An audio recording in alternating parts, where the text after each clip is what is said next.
Bionicle Chronicles 1 Tale of the Toa Chapter 5 Pohatu Toa of Stone. Pohatu glanced over his shoulder.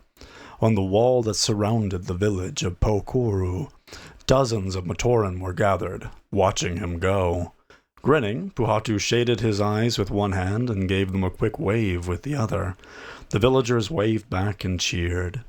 "That was an interesting visit," Pohatu said aloud to himself as he turned away again. "It's not every day you find out you're the Toa of Stone." He almost tripped on a protruding stone in the path. Glancing down, he saw 3 words spelled out in cobblestones beneath his feet.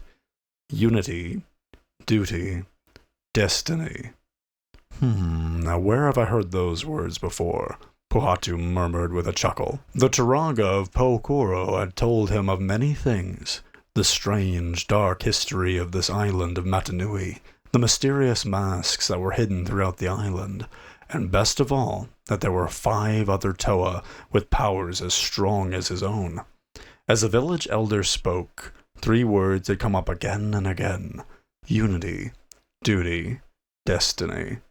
These 3 concepts had given the Matoran a purpose, something to strive for always. Now it was time to see the rest of the island. Turaga Oniwa said, "This mask I wear is the Kanawi Kakama, the great mask of speed," Pohatu thought. Maybe it's time to put that to the test. He hesitated, wondering if it was wise to experiment with his powers when he still knew so little about how they worked. But what was the worst that could happen? Gathering his energy, Pohatu directed his gaze toward the top of Mount Iu and ran. The desert landscape passed in a yellowish blur, all details obscured by the Toa's immense speed.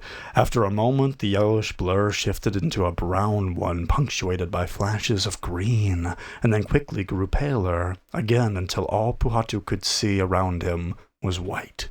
He slowed to a stop. He was standing on a snowdrift overlooking a frozen lake. The steep, icy slopes of Mount Iu rose above him. "Outrageous," he said breathlessly, a smile spreading behind his mask. "Now that's what I call speed." Leaving the frozen lake behind, he started up the mountainside. The Turaga had told him the main temple, the Kaini Nui, was the exact center of the island on the far side of Mount Iu. It seemed as likely a place as any to look for the other Toa. As he turned around to check his progress, he caught a glimpse of movement somewhere further up the slopes. A bird? "Not unless this island grows its birds awful big," he muttered, staring at the silver and white figure gliding gracefully down a high mountain slope, powdery snow flying up in an arc behind his feet. No, there's only one thing it could be. Another Toa!